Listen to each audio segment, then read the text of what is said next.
Bonjour ou bonsoir, ça dépend de l'heure à laquelle vous nous recevez chez vous, mesdames, messieurs. Bienvenue dans ce nouveau numéro de votre émission qui sera consacrée uniquement sur une seule question, le discours du chef de l'État sur l'état de la nation. Nous allons aborder cette question avec le secrétaire général de l'UDPS Kibassa. Il s'agit comme ça de Maître Séraphin Oumba, à qui j'ai dit bonjour. Bonjour, monsieur le journaliste, cher ami. Maître Séraphin Oumba, question directe, comment se porte le Congo? Le Congo est en guerre. Le Congo se bat pour sa souveraineté nationale.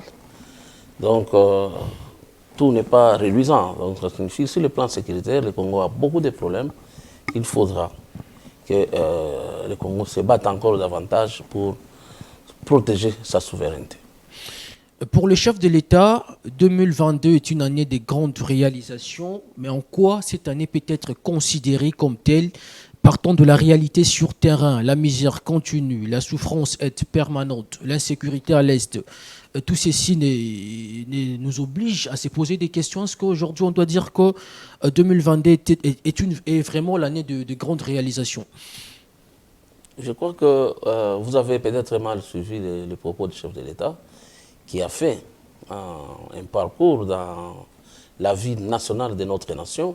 Sur le plan sécuritaire, il ne vous a pas dit que sur le plan sécuritaire, le Congo était un pays et il y avait de grandes réalisations. Donc, l'aspect sécuritaire, le chef de l'État a balancé les difficultés qu'on a connues malgré les efforts diplomatiques et les efforts fournis par notre armée, la sécurité, malgré l'état de siège. Donc, nous sommes là dans une difficulté plus ou moins permanente, mais que nous sommes en train de nous en sortir. Mais les grandes réalisations dont le chef a parlé, c'est sur le plan économique. Donc, sur le plan économique et social.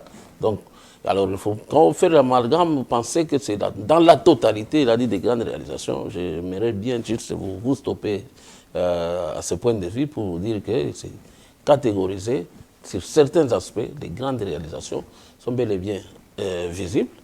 Lorsqu'il a ouvert la brèche électricité, par exemple, la brèche infrastructure, la brèche régie des eaux, SNEL et tout ça, les hydrocarbures, c'est vraiment des grandes réalisations. Donc, par contre, les bémols, et que la guerre nous imposée par les Rwandais crée un bémol, effectivement, comme je l'ai dit, dans le parcours de notre pays qui tend effectivement vers le développement. Et pensez-vous qu'en 2022, l'économie de la RDC se porte mieux? Oui, mais ce n'est pas nous qui le disons. Vous avez voulu parler de la hausse des prix des denrées alimentaires. Oui. Le taux d'échange également grimpe chaque jour. Effectivement, non.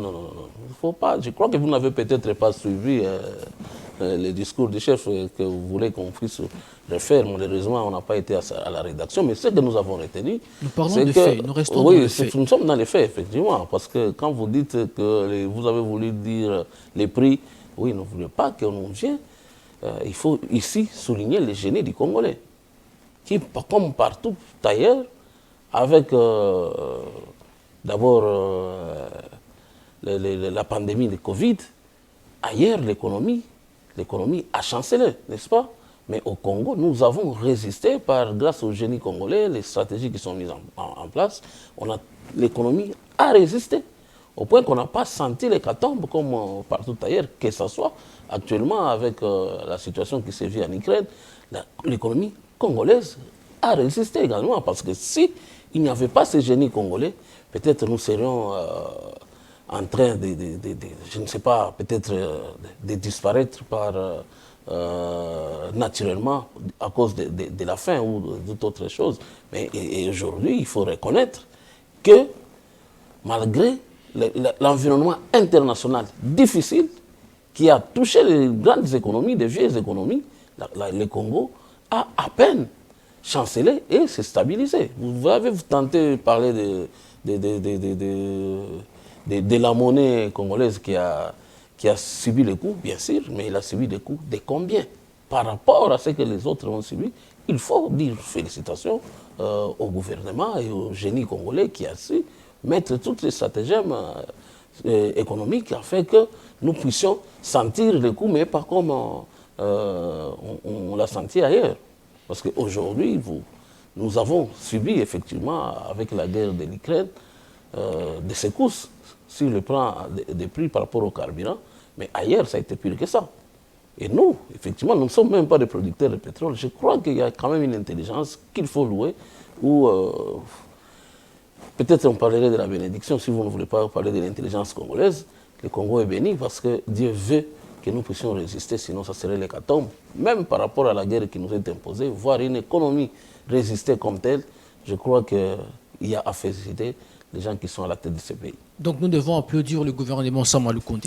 Il faut l'applaudir, parce que cette guerre telle qu'on la vit, je pense qu'on ne serait pas là où on est avec les prix qui galopent, parce que nous en souffrons, mais c'est un frein réel dans un chemin d'un pays qui veut se développer. Maître Serafomba, oui, on doit vous accorder le bénéfice des doutes, mais après...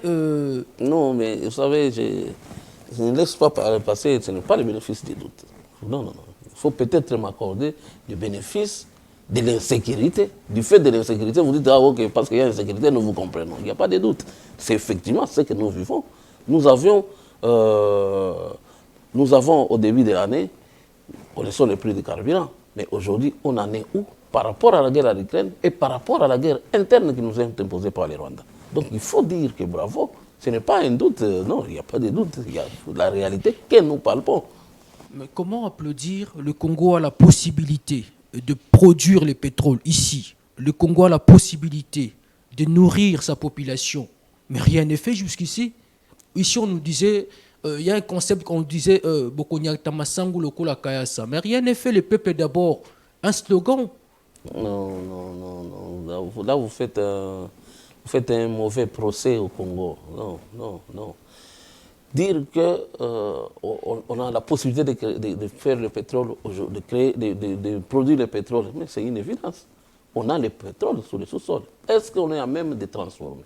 Ce sont des gros investissements qui nécessitent les efforts actuels de la canalisation des recettes. Lorsque le budget est en train d'augmenter, c'est pour que demain, ça nous permette, en investissement, de faire quelque chose de grand. Et les investissements, c'est que vous dites là, il faut avoir beaucoup d'argent pour que ce qui est dans notre sous-sol, nous puissions être à même de commencer à transformer. Tout commence par quelque part, et les quelque part aujourd'hui, ce sont des recettes de l'État qui augmentent. Et le budget est en train de suivre sa progression normale. On est parti de 4 milliards, vous le savez, mais aujourd'hui, si on parle à terme de 15, peut-être avec d'autres efforts à consentir, lorsque le pays aura un budget normal, proportionné à sa taille, à sa dimension, nous pensons que tout ce que vous dites, produire le pétrole, produire, parce que même les batteries, là, même tout, même les téléphones, on peut les produire sur place, mais il faut qu'on ait un budget conséquent qui peut nous permettre de faire des investissements, un budget en investissement d'une grande ampleur à la taille de notre dimension et de ce que nous voulons devenir effectivement en Afrique et au monde. Donc le Congo ne peut pas encore passer jusqu'ici à son développement. On ne rêve pas, tous partent de quelque part. Si supposez qu'en 1960, il n'y avait pas eu ce qu'il y a eu, qu'on soit parti de cette croissance de 1960. Chaque fois avec une croissance, je crois peut-être vers 1990 ou 80, on produirait déjà. Mais nous avons connu des reculs avec plusieurs événements au Congo ici. Nous avons connu des reculs. Le Congo, au fait, il faut se le prendre toujours comme un tout. Quand vous prenez le Congo, Tshisekedi dit Congo, c'est un problème. Il faut prendre le Congo en 1960, en 1970, on était à quel niveau? En 1980, on était à quel niveau? Et quand le déclin a commencé, jusqu'à ce qu'aujourd'hui, on commence à ressortir la tête du lot. C'est ça la réalité qu'il faut comprendre. Peut-être la génération actuelle pense que le Congo, c'est une génération spontanée qui est née. Bon, on a juste écrit les chiffres 2020 et nous sommes là. Non, on a existé depuis 1885. Il y a une progression avec toutes les difficultés qu'on a connues jusqu'à arriver à 1960 où l'économie ici, congolaise, équivalait concurrencer l'économie canadienne. Ça, il ne faut pas oublier. Mais pourquoi on a quitté la concurrence économique canadienne?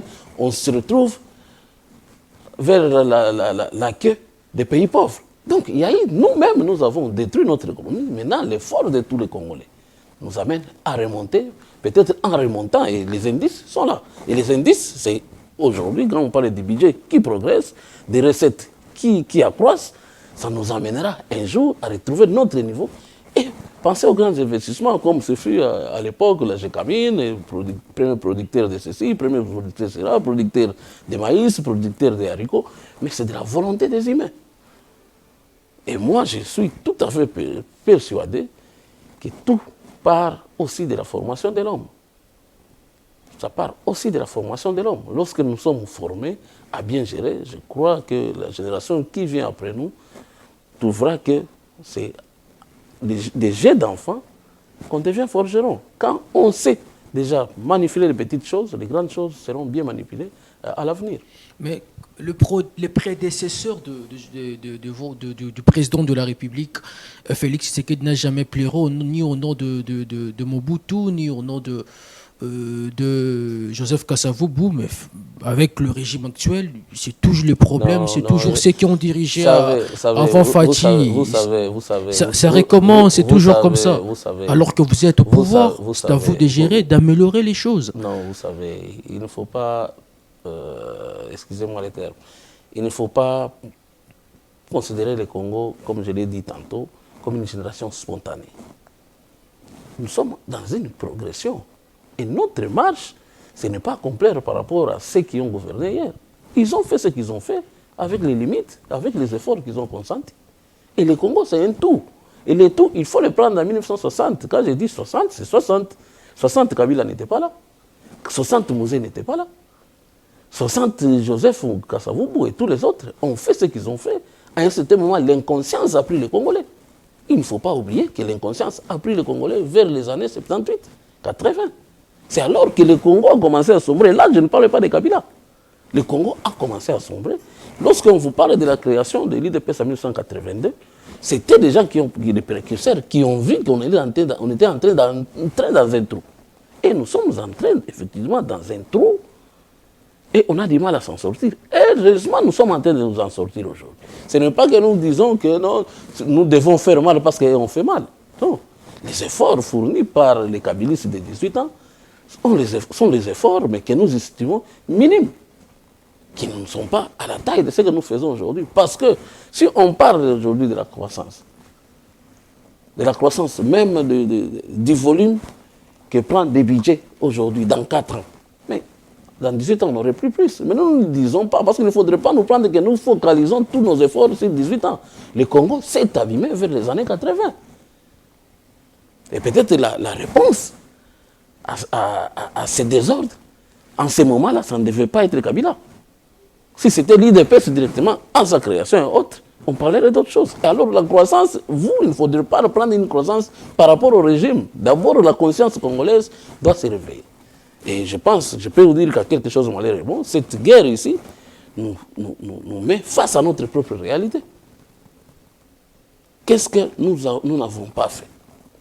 Qu'est-ce que nous n'avons pas fait à l'époque et aujourd'hui? Parce que vous voulez nous faire porter seulement les chapeaux ou faire porter les chapeaux aux autres. Il faut qu'on se regarde nous-mêmes Congolais. Il y a des responsabilités qu'on fait faire prendre aujourd'hui à Mobutu et à son régime pour avoir refusé d'écouter les autres en 1982. Et on a évolué jusqu'à décimer notre propre armée. Vous vous souvenez que Kabila est passé, comme dans Tibère, de l'Est à l'Ouest, parce qu'on n'avait pas l'armée. Et on n'avait pas l'armée, pourquoi? Parce que l'affairisme est entré dedans. Et ça, Kabila, qui pensait venir libérer les Congolais, s'est trouvé dans un piège où les Rwandais venaient conquérir les terres congolaises. Et il est décédé quand jusqu'il a voulu prendre conscience. Ça, c'est une réalité congolaise. Et Kabila Joseph, qui est arrivé tout aussi, peut-être par un coup de hasard, je ne sais pas, s'est retrouvé dans ces pièges-là. Et les Rwandais qui voyaient les choses avec un plan bien précis, ont aussi joué là-dedans avec brassage, mixage et tout ça, jusqu'à fragiliser notre armée. Aujourd'hui, si nous résistons encore, c'est parce qu'il y a cet éveil de conscience que les Congolais se disent que trop c'est trop, ça ne va plus se répéter. Donc, il ne faut pas nous caricaturer uniquement notre pensée, la pensée profonde de l'IDPS, le caricaturer par rapport à 18 ans de Kabila. Nous connaissons les difficultés qu'ils avaient et dans quelles circonstances ils sont arrivés, tout en se faisant piéger par les Rwandais. Et ça, la communauté congolaise ensemble a pris conscience et nous pensons que réellement, les Rwandais ne feront plus face aux Congolais face à cet éveil de conscience. À l'époque, il y en a qui ont cru, même à la bonne foi, du Rwanda, en créant RCD par-ci, en créant RCD KMR par-là, en soutenant les CNDP, et puis M23, et ainsi de suite. Aujourd'hui, c'est net. Donc la volonté, la mise à nu de ces stratégies par le régime actuel est à applaudir. Alors, puisqu'on parle de la sécurité, la situation à l'est demeure préoccupante. Il n'y a pas longtemps, il y a 120 personnes qui ont été tuées, je crois, à Kassindi, si je ne me trompe pas. À Kwamutu, le conflit intercoutumier persiste. À Kinshasa, les Kuluna ont refait surface. Finalement, la sécurité est un échec pour Félix Tshisekedi. Oui, l'État dirait un échec pour Félix Tshisekedi, ou je ne dirais pas ça. Je pense qu'il faut qu'on s'en sorte. Tous, nous devons nous en sortir. Nous avons besoin d'un État fort. L'État fort part par notre armée, par nos services de sécurité. Bon, si nos services de sécurité prennent l'ascendance sur la criminalité, beaucoup de choses ne vont pas se faire déplorer ici, parce que nous serons déjà à même de résoudre le problème de 100 habitants, parce que les performances aujourd'hui de la police, il y a des règles. Soit c'est 10 policiers pour 100 personnes, 10 policiers pour 100 personnes, chaque périmètre, et ainsi de suite. Mais nous sommes venus de trop bas. Les trop bas dont je parle là, c'est l'économie, les budgets, les finances, pour soutenir la puissance de l'État. Mais c'est aujourd'hui que nous sommes en train, en serrant un peu vers la corruption, les fuites d'argent, ça et là, que l'État commence à avoir de l'argent. Et les missions régaliennes de l'État, parmi tant d'autres, il y a la sécurité. Je ne pense pas qu'il y ait un État responsable qui a beaucoup d'argent et qui néglige du côté de la police et de l'armée. Nous sommes, effectivement, nous avons vécu une réalité, nous nous sommes retrouvés dans cette réalité, il faut s'en sortir. Cette réalité, il y a des causes de la négligence, les gens qui ont cru que tout était naturel, spontané, les gens qui ont cru, ça c'est le régime de Mobutu, ils ont cru que tout était naturel, spontané, et qu'il n'y avait pas des efforts à fournir, c'est comme un arbre qu'on plante et qui donne des fruits chaque année. Et ils ont négligé l'aspect sécuritaire, les Rwandais sont entrés dedans avec leur sécurité, ils nous ont plombés dedans, ils ont tout chamboulé. Bon, nous nous retrouvons avec un budget très faible, d'abord, et une armée quasi infiltrée, des services de sécurité infiltrés jusqu'à la moelle épinière. Et même cette résistance, il faut se dire qu'il y a l'éveil. Donc nous ne pensons pas que le jour où nous aurons, l'État congolais aura des moyens. D'ailleurs, avec cette loi de reprogrammation aussi, c'est déjà un atout. Donc, le jour que le Congo aura ces moyens, les moyens qu'il faut, je crois que tous ces petits désordres que vous évoquez, ça et là, seront étouffés dans l'œuf avant que ça puisse éclore sur la place publique. Maître Séraphin Ombo, on doit se dire de vérité, mais c'est avec cette même armée que Joseph Kabila a chassé au territoire congolais les M23. Vous venez vous vanter d'avoir financé l'armée avec plusieurs millions de dollars, mais rien n'est fait jusqu'ici. Attends, Kabila n'a pas chassé les M23 du territoire congolais. Il n'a pas chassé. Il faut suivre le cheminement. Je dis que le pouvoir de Kabila était infiltré. Nous n'étions qu'en train de subir la stratégie rwandaise. Ils viennent, ils vous laissent les généraux dedans, ils se divisent, ils se reculent. Ils se replient au Rwanda, ils se replient en Ouganda. En tout temps, ils vous ont laissé les capitaines jusqu'au sommet. Et là, Kabila était là-dedans. Ce n'est pas qu'on a tiré, bon, parce qu'on les a exterminés, ils sont nés ou ils se sont réformés. Parce qu'on les a exterminés, parce qu'on les a chassés. Non. On pouvait, dites-nous aujourd'hui, si on accepte l'intégration, ou je ne sais pas tous les termes, là, brassage, intégration, mariage, comme on veut, la guerre se termine. Aujourd'hui même. Mais en ce moment-là, ils auront encore pris d'ascendance dans l'infiltration dans notre service de sécurité. Et Kabila a joué à ça. A subi ça ou a joué à ça, ça dépend de sa propre conscience. Je peux lui en dire quelque chose. Mais dire que cette armée a exterminé les M23, je crois que cette chanson, il faut un jour qu'on cesse de la chanter. Donc vous nous dites que... Écoutez, je peux vous dire que vous avez appris ici qu'il y a nos propres militaires en fonction qui vendaient les armes de l'autre côté. Donc il suffisait d'un mot d'ordre que retirez-vous. Nous faisons l'impression qu'on occupe le terrain, alors qu'en réalité tout était déjà parti. Il ne faudrait pas, de ce fait-là, vanter, dire que Kabila, vous, nous ne le faisons rien. Non, si cette armée avait cette proportion-là qu'on nous a vantée hier, les M23 ne feraient pas de Bunagana quelques jours jusqu'à la porte de Goma. Donc l'armée, la volonté y est, mais les services étaient infiltrés. C'est ça qu'il faut connaître comme réalité. Et l'infiltration ne commence pas aujourd'hui. L'infiltration a commencé déjà à l'époque de Kabila, ce qui fait qu'il y avait des mots d'ordre de retirez-vous. On donne l'impression qu'on a tué des gens. Souvenez-vous que lorsque la vraie fibre patriotique de Mamadou Ndala se réveille pour se battre, mais la mort est revenue chez nous. Pour tuer Mamadou Ndala et sa suite, les Mundala et tous les autres, tous les militaires qui n'ont pas obéi à la voie politique de l'armée. Parce qu'on dit que la politique, l'armée, ce n'est pas que la guerre, la guerre est aussi politique. Comme ils ont refusé d'écouter la voie politique, ils ont été exterminés. Et l'extermination, ce n'est pas seulement, ça commence très très longtemps. Les Mbuzama et tous les autres. Donc, ça signifie on était dans un plan rwandais, ils voulaient se réveiller, ils voulaient se retirer. Et où sont passés ces infiltrés? Ils sont passés par où, les infiltrés dont vous parlez? Puisque vous ne voyez pas... C'est la même armée qui continue, il y a juste avec respect, des changements. Avec respect à l'armée, nous ne pouvons pas parler des choses de l'armée aussi en public que vous le pensez. Mais vous le vivez tous les jours ici, que l'armée est en train de se réformer. Dans cette réforme, il y a des gens qui ont subi aussi des sanctions. Il y a des généraux qui sont en détention, il y a des capitaines qui sont... Il y a des collabos de tout genre. Les collabos de tout genre, ce sont là les infiltrés dont nous parlons. Est-ce que c'est un travail seul que Kabila et Tshisekedi doit faire ou c'est le travail des Congolais? C'est cette vieille patriotique qui nous intéresse et qui nous pousse à dire qu'il faut en exterminer avec l'infiltration, d'où les grandes résolutions et des gouvernements et du Parlement. Parce qu'on sait que par le brassage, c'est là qu'est passée cette infiltration. Mais peut-être il y en a d'autres qui peuvent changer et se sentir effectivement congolais, jouer les rôles congolais. En ce moment-là, nous n'allons pas faire la chasse à l'homme. Mais ceux qui montrent leur attachement au Rwanda, je crois qu'ils n'ont plus de place dans l'armée congolaise. Vous avez parlé du Parlement. D'ailleurs, le chef de l'État, lors de son discours, il a eu à féliciter le parlementaire, les députés nationaux et sénateurs de leur production législative.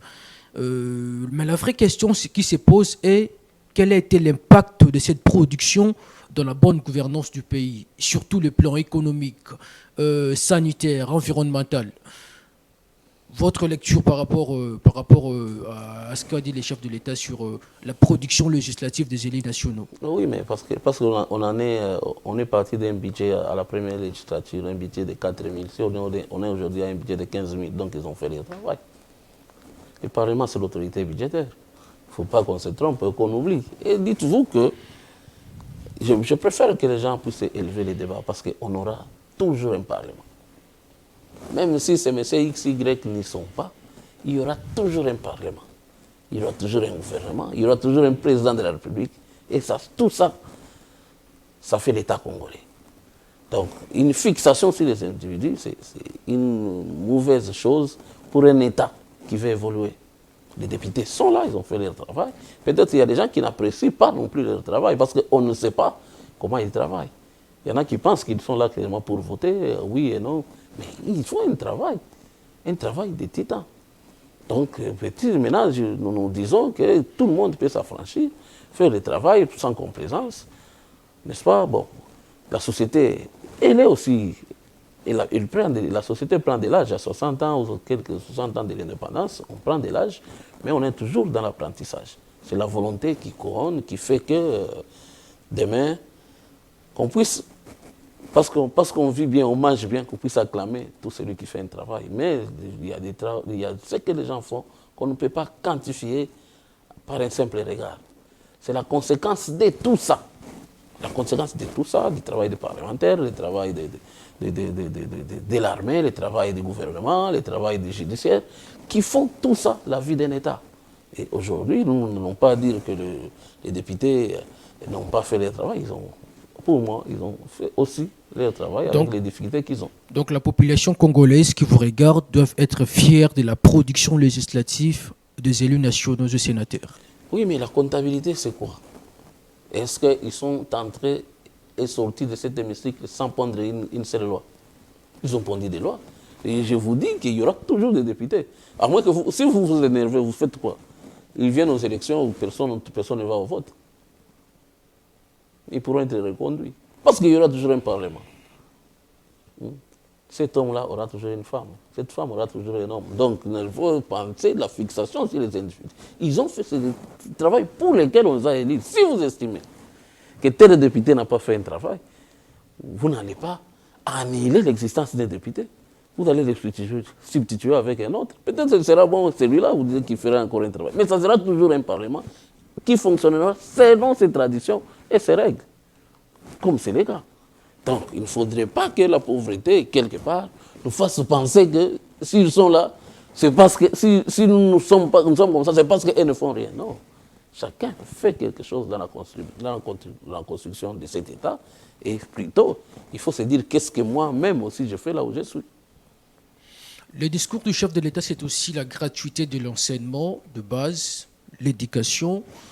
Maître Séraphin Oumba, cette année, on a constaté que le gouvernement congolais, à travers le ministère de l'EPST, a pris en charge les enseignants d'une très bonne manière.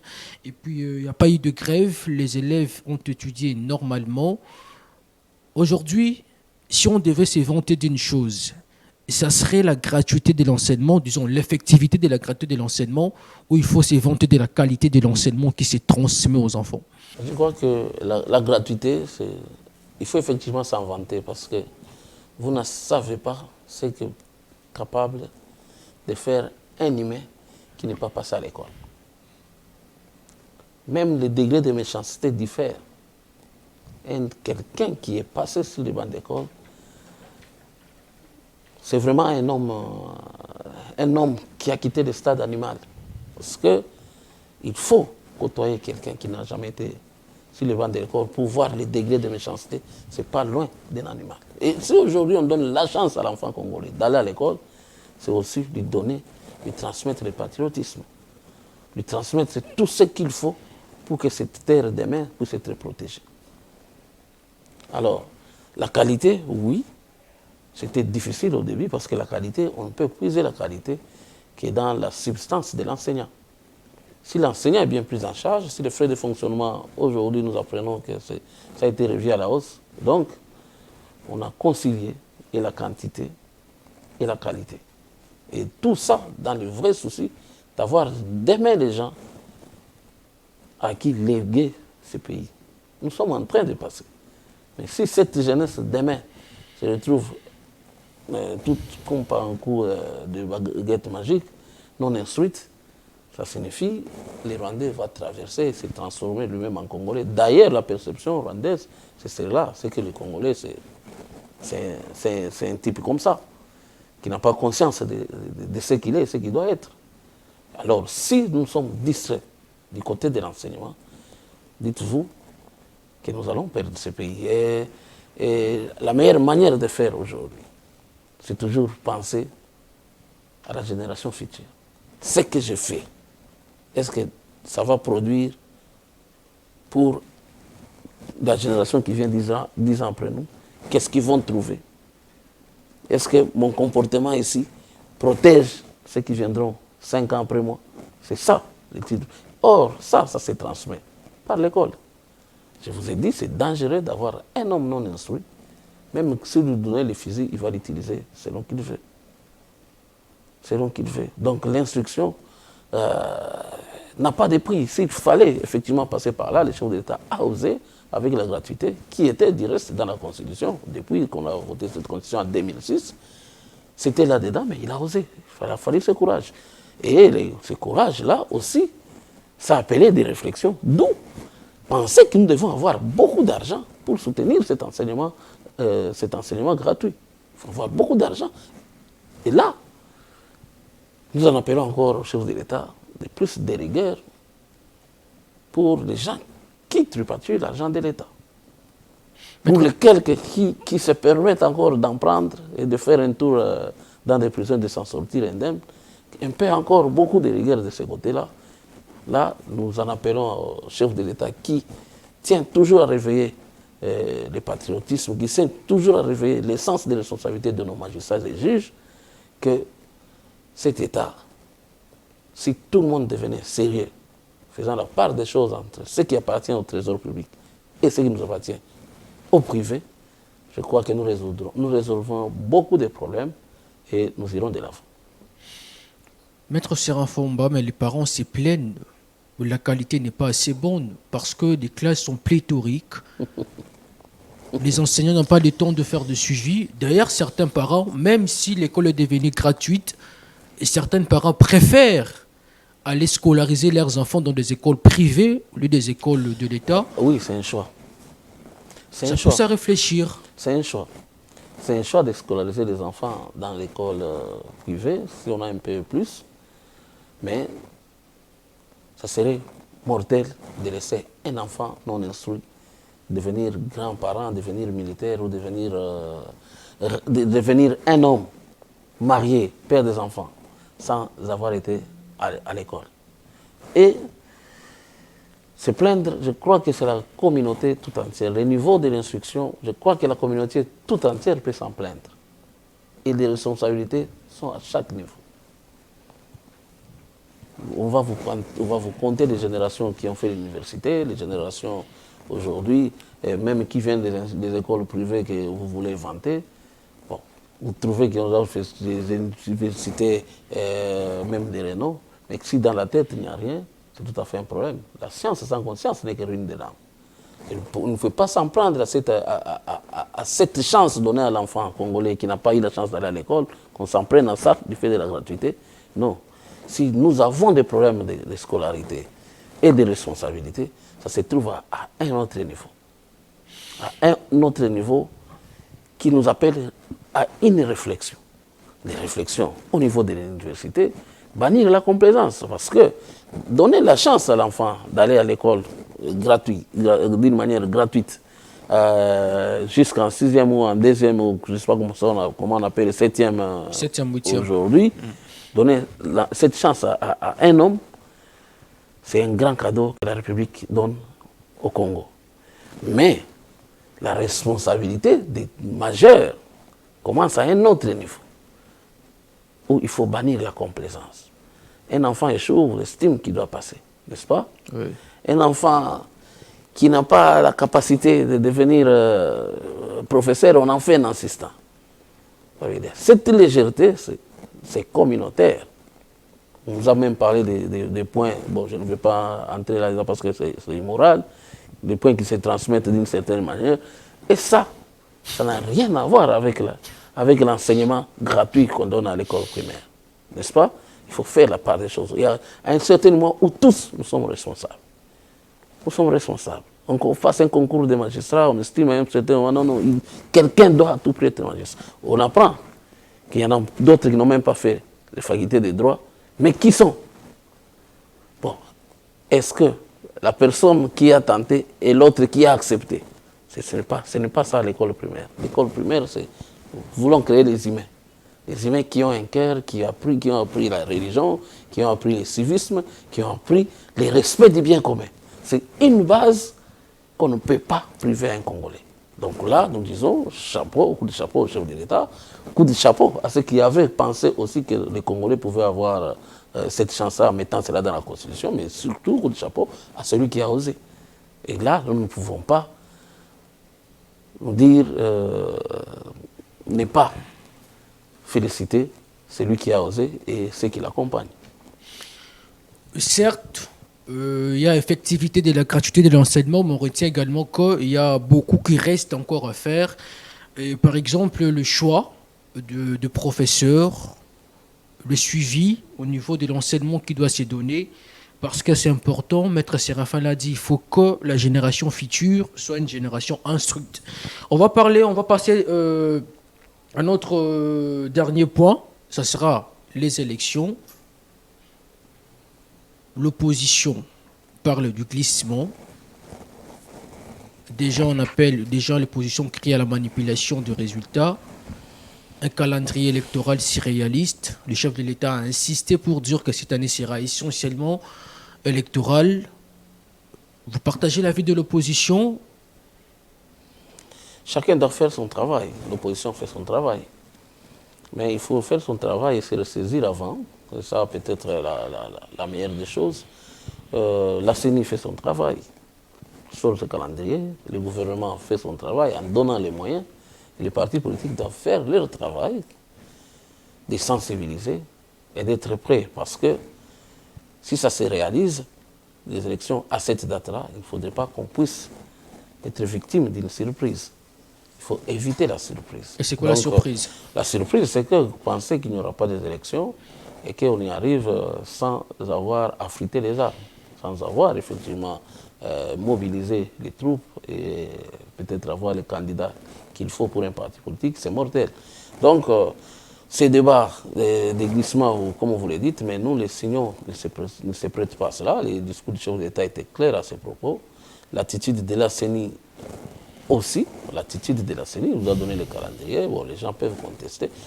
Mais l'avantage avec les politiques congolais, c'est qu'ils contestent tout en y travaillant. Parce que, vous vous souvenez, si ma mémoire est bonne, en 2018, il y a des gens qui ont contesté la machine à voter jusqu'à 4 jours avant les élections. Et après, ils ont même prétendu qu'ils ont gagné avec cette machine à voter à voler. Voilà. Donc, il faut être prudent, suivre ce que la CENI fait et suivre aussi le gouvernement. C'est qu'il faut faire pression, que le gouvernement donne les moyens pour que la CENI n'ait pas un argument demain, sauf erreur, parce que nous sommes sur cette terre des hommes. Nous pouvons projeter, peut-être, il peut y avoir un événement qui nous fait que ça ne soit pas à la date X fixée, mais il faut que ça soit dans un schéma compréhensible, que tout le monde puisse comprendre que si ce n'est pas les 12, donc c'est les 13, bon, c'est la même chose. Mais bon, avoir une volonté réelle de glisser, je ne vois pas ça dans les chefs des acteurs qui sont devant nous, que ce soit le président de la CENI ou la CENI, ou que ce soit du côté du gouvernement. Voyez-vous, la CENI enrôlait plus de 15 millions d'électeurs en un mois, soit puisque dans la première ère opérationnelle, Kinshasa y compris, l'enrôlement et l'identification des électeurs commence du 24 pour terminer au 23 juin 2023. Voyez-vous, la CENI enrôler 15 millions d'électeurs à l'espace d'un mois, avec les centres et tout ce qu'on a observé en 2018 ou dans les élections passées. Qu'est-ce qu'un secrétaire général d'un parti politique peut dire parce qu'il n'est pas Dieu? Vous êtes au cadre de l'Union sacrée. Oui, la CENI est technique. S'ils l'ont dit, donc ils ont réuni tous les paramètres, ils ont fait les études qu'il faut. Il ne faudrait pas que je me mette dans une logique de contestation ou des doutes permanents. Non, ils ont dit qu'ils vont le faire et la technologie a évolué. Peut-être que ça sera par ton propre téléphone, tu t'identifies dans ta maison, tu as pris le numéro. Qui sait? Mais voilà là où l'opposition crie à la tricherie. La technologie a évolué. Non. Enrôler des gens via les téléphones. Mais oui, mais est-ce que tout ça, l'opposition craint. Est-ce que ce qui a été un rêve hier, ce n'est pas devenu une réalité aujourd'hui avec la montée technologique? On ne peut pas seulement contester parce que nous sommes ignorants de quelques facteurs. Aujourd'hui, le monde d'il y a 4 ans, ce n'est plus le monde d'aujourd'hui. Le téléphone que tu avais, ce n'était pas un smartphone. Aujourd'hui, c'est le téléphone là, te fait tout dans ta maison. Même ton argent, tu peux circuler seulement avec ton téléphone, mais tu bouges ton compte qui est au Jacques Kinshasa. Donc, la contestation, il ne faudrait pas qu'on reste atavique, qu'on reste les traditionnels congolais d'il y a 20 ans. Non, peut-être si c'est faisable. Parce qu'ils l'ont dit. Ils savent pourquoi ils l'ont dit. C'est un cas, j'ai soulevé comme ça en passant, que ça peut se faire ainsi, parce que nous ne connaissons pas les merveilles de la technologie aujourd'hui. Donc les nombres ne peuvent pas nous effrayer, parce qu'on peut utiliser tout autre mécanisme pour atteindre l'objectif. Et à l'UDPS Kibassa, comment vous préparez? Comme tout parti politique, on se prépare avec la sensibilisation, à dire aux autres qu'il fait beau vivre chez nous, venez sur nos listes. Et les gens croient à notre discours. Et nous sommes des vendeurs de discours. Nous sommes les vendeurs du discours du chef de l'État. Nous vendons le discours du chef de l'État. Nous disons que nous pouvons faire mieux, venez, nous pouvons faire mieux à côté de lui et avec lui. Et là, je vous dis que si la question m'était posée globalement, j'ai dit que le discours du chef de l'État hier, c'est un discours d'espoir pour pousser au peuple congolais de lui renouveler encore le mandat, parce que le chemin que nous empruntons est plus ou moins aujourd'hui visible qu'il a été il y a quelques fois. Séraphin Omba, candidat député national. Je suis heureux parce que vous avez dit maître Séraphin Omba, donc je suis avocat. Donc 2023, comprenez que 2023 sera une année des surprises. Alors une dernière question, puisque nous sommes arrivés complètement à la fin de notre émission. Le peuple d'abord, l'état de droit. 2022, des simples slogans ou une réalité vécue par le Congolais? Une réalité. Une réalité. Parce que tout ce qui s'est fait, c'est pour le peuple. Lorsqu'on se sacrifie, on fait des routes, des réalisations, les hôpitaux qu'on construit, les écoles qu'on construit, c'est pour le peuple. Maître Séraphin Omba, lorsqu'on peut prendre... les enseignants vous regardent. Les fonctionnaires vous regardent, oui, le médecin, le professeur des universités. Effectivement, c'est parce qu'on est parti d'un point X vers un point X plus 1 ou plus 2. Donc c'est le peuple d'abord. Ça signifie que là où on était, on n'est pas resté stationnaire. On a évolué. Même d'un pas, s'il faut faire 1000 km, on dit qu'il faut toujours commencer par un pas. Donc ça, c'est pour l'intérêt du peuple. Et les risques que même les chefs de l'État les prend au nom du peuple. Parce que d'aucuns estiment que prendre les avions dans tous les sens, c'est une fierté. À ce niveau-là, je crois que c'est une méchanceté. Frédéric Kibassa et Etienne Tshisekedi doivent être aujourd'hui fiers de leur fils et de leur parti dans la gestion de la chose publique. Tout à fait. Je crois qu'ils n'ont pas encore fini d'en être fiers. Encore 10 ans, je crois que les gens, on va regretter pourquoi c'était là, ce vent n'était pas venu 10 ans plus tôt. Donc il y a des raisons de penser que l'UDPS fait mieux et fera mieux. Et pendant très longtemps. Il faut rassurer le peuple et le peuple est en train d'être convaincu que le pouvoir entre les mains des nationalistes, c'est toujours autre chose.